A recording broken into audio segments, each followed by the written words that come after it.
kusoo dhawaada saaxiibayaal barnaamijkeeni ciyaara halkaad kala socotaan waa cawaalo official channel.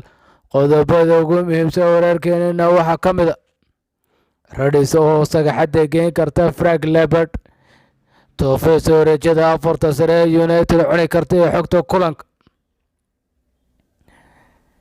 Gunners oo muddo kooban booska afraad kusoo laaban karta iyo shaxaa macquulka iyo xogta kulanka Blues oo baadilkii saddexaad oo xidhiidha ka cararaysa iyo xogta kulanka Real Los Blancos oo hoggaanka 12 dhibcood soo ceshan karta iyo shaacda macquulka Mikel Arteta oo sheegay inuu booska ka bedelay Bukayo Saka. miyuu Cristiano Ronaldo ciyaari doonaa kulanka Everton ee maanta? Ragnick oo ka jawaabay fadlan haddii aad nagu cusub tahay subscribe saar haddii orano joglaga share ku darsiina faafi barnaamijkeenin dhawaada saaxiibeel barnaamijkeeni oo faahfaahsan ramadaan mubaarak dhammaan ummadda muslimiinta meel kasta ay joogtaan. kulankeenan maanta waxaanu ku bilaabi doonaa kulanka ugu horeeya labadii barhka soo dhici doona ee dhex mari doona kooxaha Man United iyo Everton. labada kooxood baahi aad u qabo 3 dhibcood ayaa maanta fooda isku dari doona gegida Goodison Park ee magaalada Liverpool iyadoo Everton soo dhaweyn doonta dhigeeda Manchester United. rajada Everton ayaa sii xumaaday kadib guuldaro 3-2 ka soo gaadhay Burnley iyagoo haatan qarka u saaran 1 dhibic ka sareeya kaalmaha horyaalka laga dhaadhaco halkii Man United dhib weyn ka haleeshay barbardhici haliya halkaa ay ka soo gaadhay isbuucii hore kooxda Leicester City. Everton ayaa mar kale ka maqnaan doona xidiga dhaawac ka maqan oo ka mid ah Yerry Mina, Andrew Gomez, Davies, Townsend, Bertrand iyo halka Donny van de Beek uusan sharci u ogolaan ka hortago kooxdiisa ama adag kaga soo maqan yahay. Davies ay ganaaxyo uga soo laabanaya xidiga kale Michael Keane iyo Allan, sidoo kale booskii daafaca midig ee Coleman. dhinaca kale Manchester United Ronaldo ayaa ka maqnaa kulankii ugu dambeeyay City balse dhawaan kusoo laabtay tobabarka Reds. sidoo kale Chelsea Lingard tobabar Ragnick sheegay inuu xanuunsaday kahor kulankii Leicester iyo tobabarka ka soo muuqday. daafaca bacdiga Luke Shaw ayaa muddo 7 toddobaad ka maqnaan doona sababtoo isagoo lagu sameyn doono qalliin la goray birihii lagu kabay sanadkii 2015. haddii aan eegno shaxda labada kooxood iskaga hortagi doonaan Everton goolka waxaa kusoo bilaaban doona Pickford, baasha daafaca midigna waxaa ka ciyaari doona Coleman, halka daafaca midig daafaca dhexe ka wada ciyaari kara Holgate iyo Kane, daafaca bidixna uu ciyaaraya Michaelenko.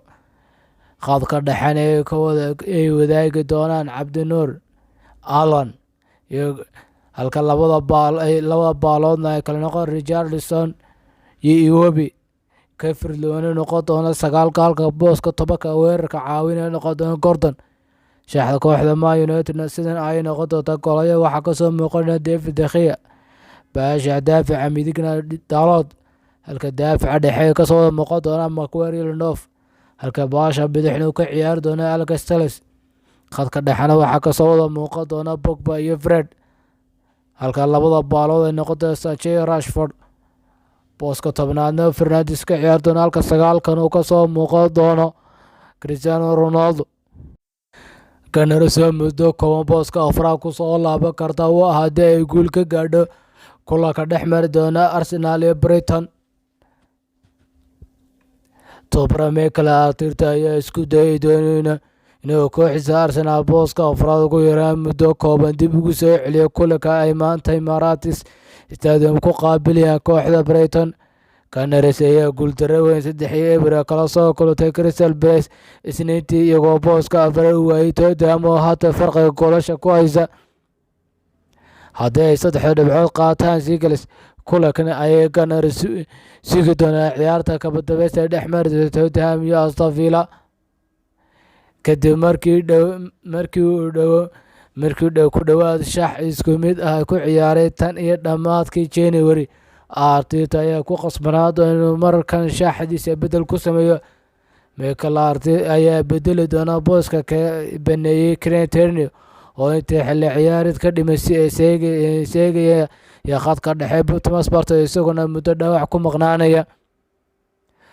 Alphonse iyo Zambi Lokonga ayaa la filaya inay labadaas boos Tierney iyo Partey sii galaan. Daafaca midig ee Tomiyasu ayaa marka maqnaan doona iyadoo Cedric Soares booska daafaca midig sii xejisanayo. Dhinaca Brighton tababare Graham Potter ayaa helay war u wanaagsan waxaanu safkiisa kusoo laaban karaa Adam Webster halka iyo Adam Lallana iyo Moises. Sidoo kale waxaa dhaawac halis kaga maqnaa kulikii Norwich inuu kusoo bilaabo doona Bazuma oo bedel ahaan loo isticmaali karo. Shaxda labada kooxood sidan ayaa ay noqon doontaa kooxda Arsenal. Shaxda sidan ayaa ay noqon doontaa Ramsdale ayaa goolka ku soo bilaabanaya. Daafaca midigna waxaa ka ciyaaraya Cedric Soares halka daafaca dhexe iska caawin doona Ben White iyo Gabriel halka daafaca bidixna noqon doona Tavares. Khadka dhexena ee wadaagi doona Lokonga iyo Xhaka iyo Martin Odegaard. Laba baaloodna Saka iyo Martinelli halka booska sagaalaadna uu ka ciyaari doona Lacazette. Brighton ayaa noqon doonta shaxda sidan Sanchez ayaa goolka geli doona halka daafaca midigna uu noqon doona Fatman. Sidoo kale daafaca midig waxaa noqon doona Lamptey. Daafaca bidixna waxaa noqon doona Veltman halka daafaca dhexe iska caawin doona Dunk Kurela. Dhexdana ay ka ciyaari doonaan Kroos, Benzema iyo McAllister halka weerarka laba baalood ciyaar March iyo Trauzer halka weerarkan uu ciyaari doona Mobay.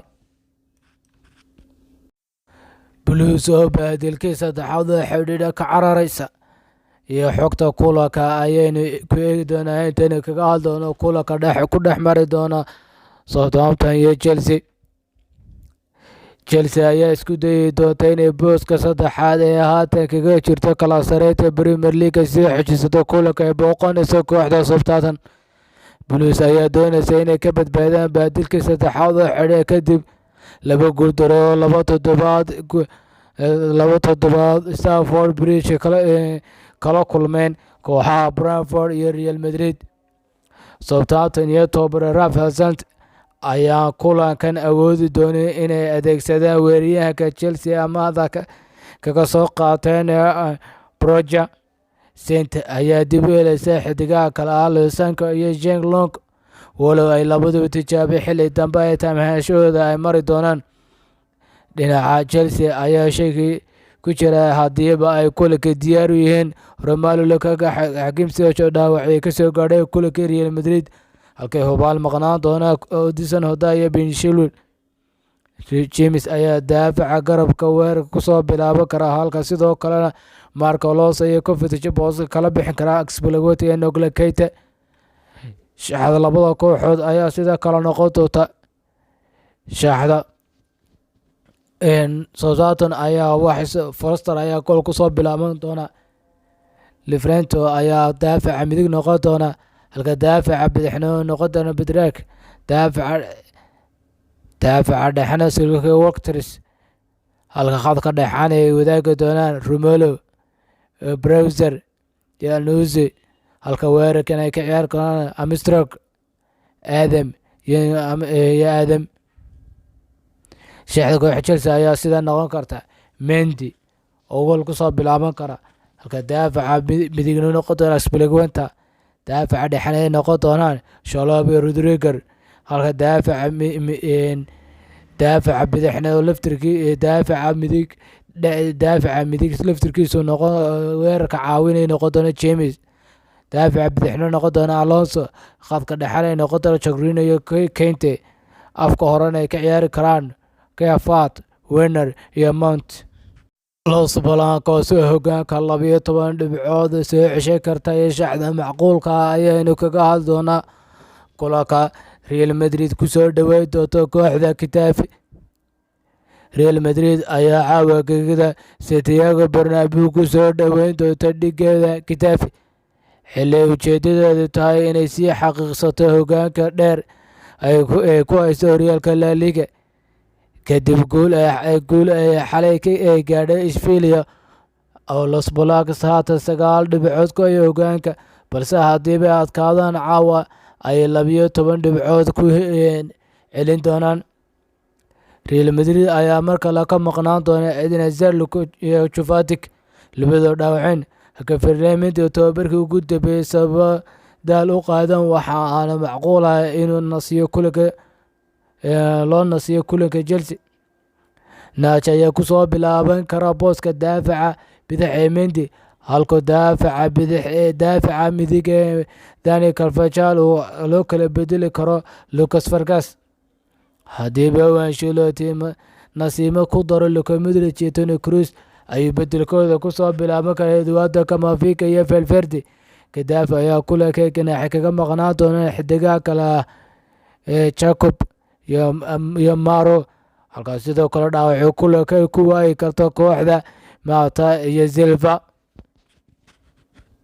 Haddii aynu intaa kaga nimaadno kulamada laga ciyaaray horyaalada qaaradda Yurub, markaynu eegno wararka kale ee kubadda cagta, Mikel Arteta oo loo sheegay inuu booska ka bedelo Bukayo Saka. Haliga kooxda Man United ee Martin Cohen ayaa haatan tababaraha Mikel Arteta u sheegay inuu booska daafaca bidix ka ciyaarsiiyey xidiga Bukayo Saka si uu bedel ugu noqon karo Tierney oo dhaawac ku seegi doona inta ka dhiman xilli ciyaareedkan. Tierney ayaa dhaawac jilibka ku seegaya inta ka dhiman xilli ciyaareedkan, waxaa la filayaa daafaca Tavares u buuxin doona booska Tierney. Si kasta ha ahaatee, Tavares ayaa ciyaare liita kusoo bandhigay kulankii Arsenal guuldarada kala kulantay kooxda Crystal Palace, taasoo su'aal ka keentay awoodiisa uu buuxin karo booska Tierney. Isagoo la hadlayay Talk Sport u xidha hagaag, Tavares ma laha kuma fiicna inuu ka ciyaaro booskaas. Waxaan doorbidi lahaa inuu xidiga garabka ka ciyaaro booska Tierney inta ka dhiman xilli ciyaareedkan, xidigaasna Bukayo Saka ka noqdo, ayuu hadalkiisa raaciyay haligii hore ee Man United Martin Cohen. Cristiano Ronaldo ciyaari doonaa kulanka Everton ee maanta. Rangnick ayaa ka jawaabay qodobka isaga ayuu noqon doonaa qodobka ugu dambeeya barnaamijkeenan maanta oo Sabti ah. Ciyaaraha tababaraha kooxda Man United Ralf Rangnick ayaa shaaca ka qaaday inuu xidiga Cristiano Ronaldo time buuxa u yahay inuu ciyaaro kulanka ay la ciyaari doonaan Everton. Man United ayaa la ciyaari doonta kooxda Everton kulan ay doonayaan inay 3 dhibcood ka helaan kooxda dhibaatoonaysa Everton kulanka horyaalka Premier League. Cristiano ayaa dhaawac ku seegay kulankii Leicester City ee Sabtidii hore, laakiin xidiga ayaa tababarka kusoo laabtay, waxaana haatan time buuxa u noqonayaa kulankan. Cristiano Ronaldo wuu soo laabtay ayuu Rangnick xaqiijiyey, laakiin waxaa dhaawac ku seegi doona Luke Shaw. Cavani wuu dhaawacan yahay, sidoo kale McTominay wuxuu ka maqnaan doonaa kulanka, ayuu sii raaciyey. Maruu tababare Ralf Rangnick uu ka hadlayay ciyaaryahanada la heli karo kulankan iyo kuwa aan la heli karin. Barnaamijkeeni ciyaaruhu intaas ayuu ku eegay. Fadlan haddaad nagu cusubtahay subscribe saar, haddii hore nala joogto like share ku dar, siina faafi barnaamijkeenan si uu gaadho asxaabta jecel kubadda cagta. Mahadsanidin.